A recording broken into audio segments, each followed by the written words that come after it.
vamos entrar em 2021 com o Quixote em ritmo literal de festa. Se, claro, ele nos deixar entrar.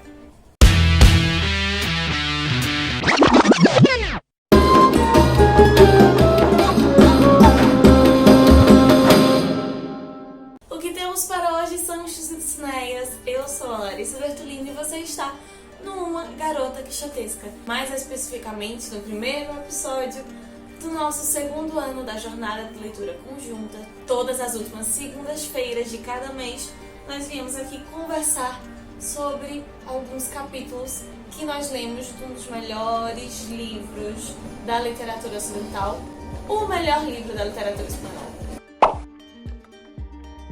Começamos essa jornada em 2020, estivemos juntos de fevereiro a dezembro, lendo aí a primeira parte e o início da segunda parte dessa obra. Vimos os episódios mais conhecidos, como o encontro do Quixote com os moinhos de vento, quando ele confunde uma pousada com um castelo, quando ele encontra uma trupe de teatro e julga que é uma barca infernal, quando Sancho se torna governador e recebe sua ilha, a grande chave do jogo ficcional, por exemplo, que se intensifica na segunda parte. Tantos outros momentos icônicos que estão presentes na primeira e no início da segunda parte. Neste ano nós estaremos aprofundando, intensificando, transformando os episódios até mais complexos que o Cervantes acaba desenvolvendo na segunda parte do livro, já que ela foi escrita 10 anos depois. E como em janeiro nós não temos episódios das jornadas, nós tivemos uma leitura maior, do capítulo 12 ao capítulo 21 para conversarmos hoje em fevereiro. No vídeo de hoje, nos episódios desse último mês, nós vamos conversar um pouquinho sobre outros cavaleiros andantes que aparecem ali no trajeto do Quixote, sobre uma festa de casamento, sobre o encontro com um poeta importante ali para a defesa literária, da obra literária pelo Quixote, e tantas outras coisas que têm um potencial para nos fazer apaixonarmos cada vez mais pelo cavaleiro da triste figura. Pensando nisso e num formato mais didático, o livro de hoje vai estar dividido em 3 partes. A primeira delas é comentando os capítulos 12 ao 15, onde haverá debate sobre a situação atual naquele momento da cavalaria andante, a relação entre o Sancho e o Quixote, os capítulos 16 ao 18 que vão falar sobre conhecimento, realidade, sonhos, nas situações mais ordinárias da vida. E finalmente os capítulos 19 ao 21, onde o Quixote vai aprontar algumas coisas numa festa de casamento.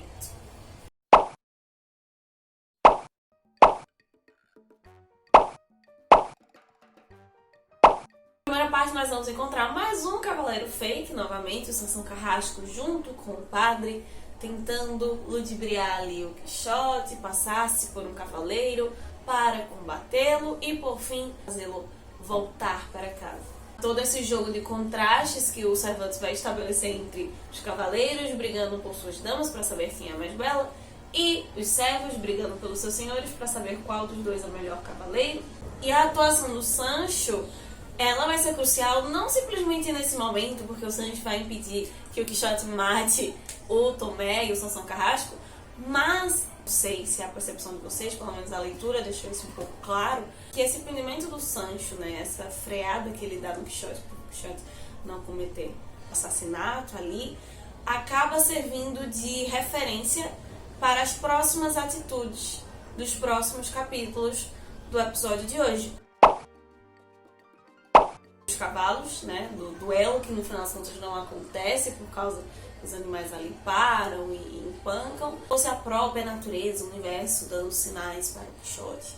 E aí quando nós temos o capítulo com o episódio dos leões, novamente a natureza ali se coloca em contra. O Quixote tem a ideia de achar que porque ele é um cavaleiro incrível, os leões entendem isso e tal, mas se a própria natureza estivesse a favor do Sancho, facilitando a vida do Sancho, como ele tem tomado atitudes e estratégias mais benevolentes para tentar salvar um pouquinho o Quixote de algumas situações e a divina providência dá um forcinho para ele. Cervantes ele vai acabar nos dando uma pista disso logo no início do capítulo 12, porque ele diz que os dois ali, após abrir a discussão, o Quixote força com que o Sansão Carrasco, ou seu personagem cavaleiro, confesse que a Dulcinea é a mais bela. Mas antes disso acontecer, logo no início, ele fala para o Sancho que ele está cada vez mais discreto, mais simples. Como se esse elogio fosse um propulsor para que o Sancho se portasse desse modo. Inicialmente começa apenas na fala, porque quando o Tomás Cilial começa a falar vários palavrões um seguidos do outro, o Sancho repreende, não compactua com aquilo, não é uma atitude nobre de um cavaleiro, muito menos de um escudeiro de um cavaleiro. Ainda há uma ação, uma repressão, mas ainda no âmbito da palavra. E agora ele tem a oportunidade de colocar isso em ações diretamente para o Quixote. Muitas vezes no livro nós temos o Quixote tentando enrolar o Sancho, dizendo as regras da cavalaria. Ele como escudeiro poderia fazer isso ou não poderia fazer isso, porque a cavalaria não especifica tal. Que o Sancho ele tá se portando através de princípios que ele foi absorvendo dele mesmo. Nós vemos outros momentos anteriores, inclusive o Sancho falando certos termos chulos e às vezes até iguais, mas aqui há uma mudança. Então, esse período com o Quixote, a experiência como governador, vai nos apresentando um Sancho não tão vulgar quanto ele era apresentado no início e como ficou registrado muitas vezes na crítica. Esse presságio que o Quixote fala sobre o Sancho, ele agora é discreto e simples, acaba sendo utilizado pelo próprio Quixote, de uma forma irônica, claramente, para que Cervantes tire um pouquinho de sarro da cara do seu cavaleiro, com certeza. Mas o próprio Quixote se torna discreto e simples nas suas ações. Ele não precisa mais ter que batalhar, bater de frente, levantar a espada ou dizer algo para que aconteça. Os animais ou a divina providência assumem a situação que só foi possível por essa descrição e simplicidade do cavaleiro. Lembrando que quem é inscrito na nossa jornada de leitura conjunta recebe um material extra, um material especial todo mês. O material desse mês foi um texto do Borges, assim como um super maravilhoso documentário que foi material especial de dezembro, para o encerramento do ano. Se você ainda não é inscrito, é só acessar ao link de inscrição aqui embaixo, enviar o seu cadastro, que nós vamos ficar enviando gratuitamente para você os textos, os materiais especiais relacionados à nossa jornada de leitura conjunta. E quem participa da jornada também não pode deixar de nos acompanhar lá no Instagram, @umagarota_quixotesca, onde nós vamos atualizando vocês, falando um pouco sobre as leituras, os acompanhamentos, os materiais, os desafios que nós colocamos aqui para todo mês. Por falar nisso, o desafio de hoje é fazer uma comparação com boa justificativa entre o episódio dos leões e o episódio com o Cavaleiro do Bosque, quando os cavalos empancam. Qual foi, na sua opinião, o momento mais vergonhoso para o Quixote e significativo também? Você pode dizer sim qual dos dois você achou mais engraçado, mais inconveniente assim de leitura da peninha do Quixote, mas na sua opinião, qual deles foi mais significativo para esse quadro de interpretação deste mês? A segunda parte dos capítulos desse mês vai do 16 até o 18. Já nos dá indícios que a relação com as artes também tiveram suas dificuldades, o incentivo, a percepção positiva dos artistas e não pensar que a artista é uma pessoa que deveria arranjar outro trabalho enquanto arte é hobby. Em 1600 já havia uma certa crítica não formulada como nós hoje, mas pensemos que o Quixote ele abre a modernidade, então base para esses pensamentos que nós temos hoje, temos num período considerado por alguns pós-modernos, também surge ou tem o seu processo embrionário nesse início de modernidade. Nos capítulos nós vamos conhecer o Dom Diego de Miranda, que é uma pessoa de posses, de títulos, que é mecenas, incentiva a arte, mas ao mesmo tempo é dito declaradamente que ele é um mecenas.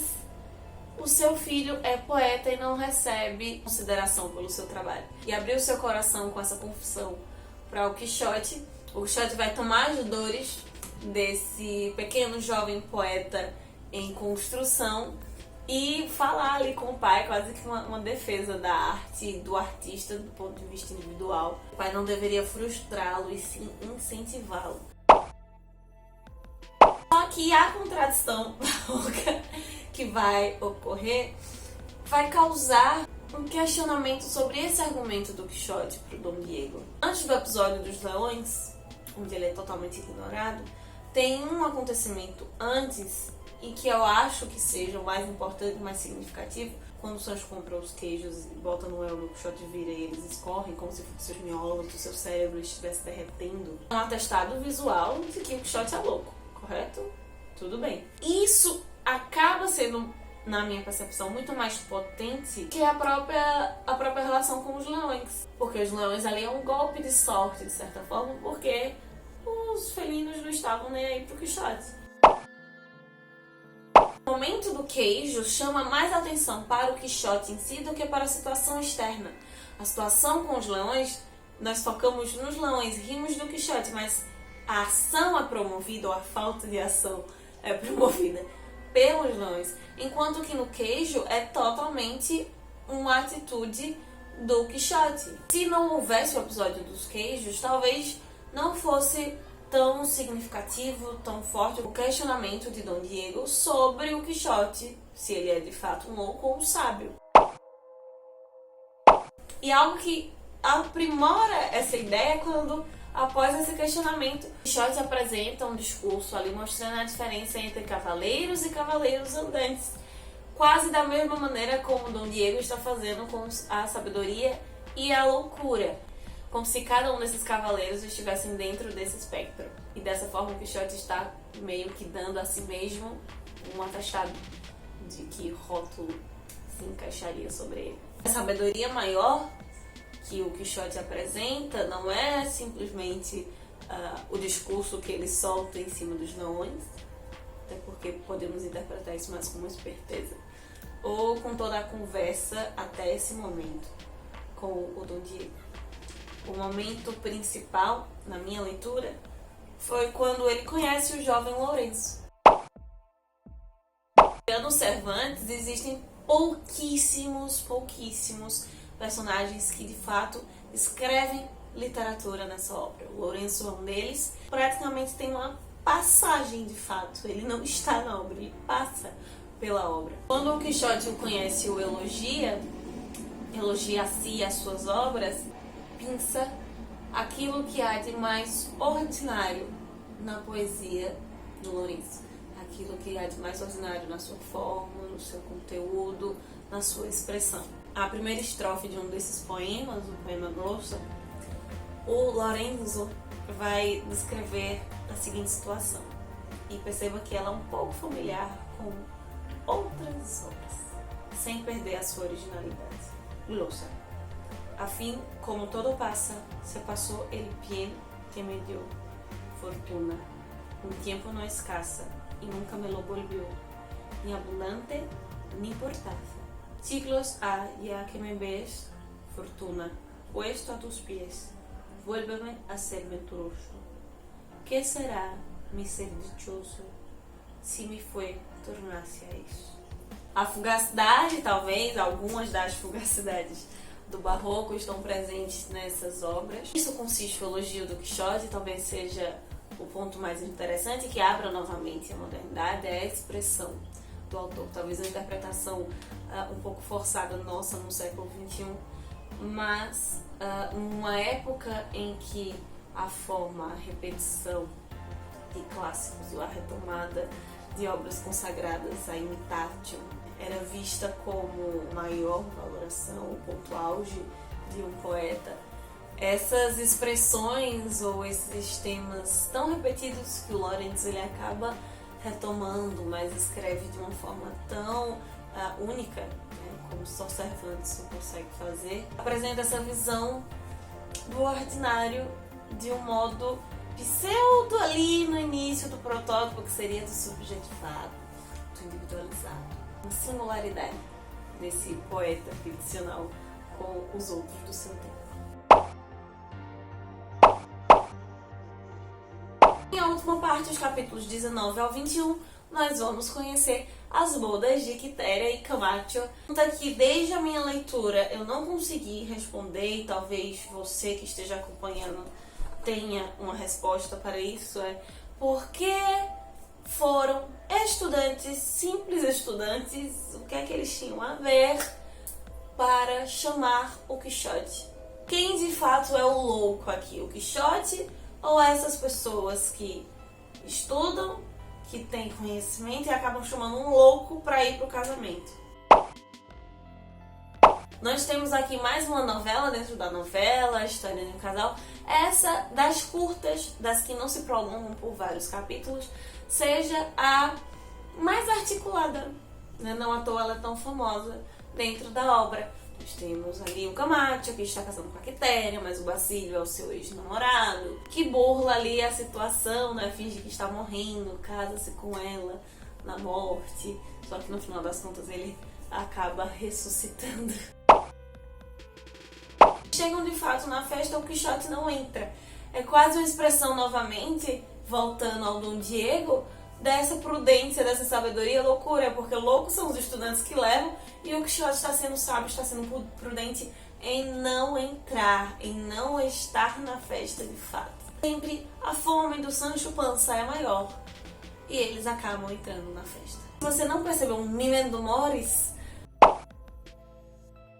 antes disso, já dentro da festa, o Cervantes nos diz que o Quixote está falando sobre a morte, analisando as danças. É uma dança, uma performance de morte que acontece nesse episódio com o Basílico, mas, ao mesmo tempo, é como se o Quixote fosse vendo toda a sua vida, e aí isso de fato é uma interpretação minha. O que mais é o Don Quixote de La Mancha do que uma constante dança com a morte? Seja pelos machucados, as quedas e todos os atropelos que o Quixote vive, e ele sendo idoso, ele sempre continua sobrevivendo, seja a morte do Quixote enquanto ideia, nesse ritmo oscilante, seja a morte da própria ideia medieval que o Quixote tinha, que não existe mais, e ele ali está nos últimos momentos dos batimentos cardíacos, tentando fazer com que volte, ela não vai voltar. Mesmo que ela esteja morta, o Quixote fica ressuscitando ela todas as vezes para se casar com ela. Muito provavelmente a história de Basílico e Quitéria seja uma das novelas dentro do Quixote onde protagonizam-se as maiores loucuras de amor. Se não for a maior loucura de todas, está concorrendo a esta vaga neste livro. Talvez só perdendo para o Don Quixote. Talvez não da relação dele com a Dulcinea, mas com o próprio significado e paixão em ser cavaleiro. Então é isso, meus queridos cavaleiros andantes. No próximo mês nós vamos ver para onde então se dirigem Camacho e Quitéria, já que eles saem com o Quixote. Essa última informação que nós temos, que os 4 vão-se embora, eles estarão juntos, teremos mais aventuras. Eu te espero aqui no próximo mês para a gente conversar sobre as leituras desses capítulos. Mas também te espero lá no Instagram, que enquanto nós leiamos o livro, possamos ir conversando, debatendo lá, trocando algumas ideias. Não esqueça de responder ao nosso desafio e comenta para mim aqui embaixo o que é que você espera dessa leitura, desse livro, da finalização dessa obra maravilhosa em 2021. Enquanto isso, que possamos sair da biblioteca e ver muito além dos moinhos de vento. Valeu!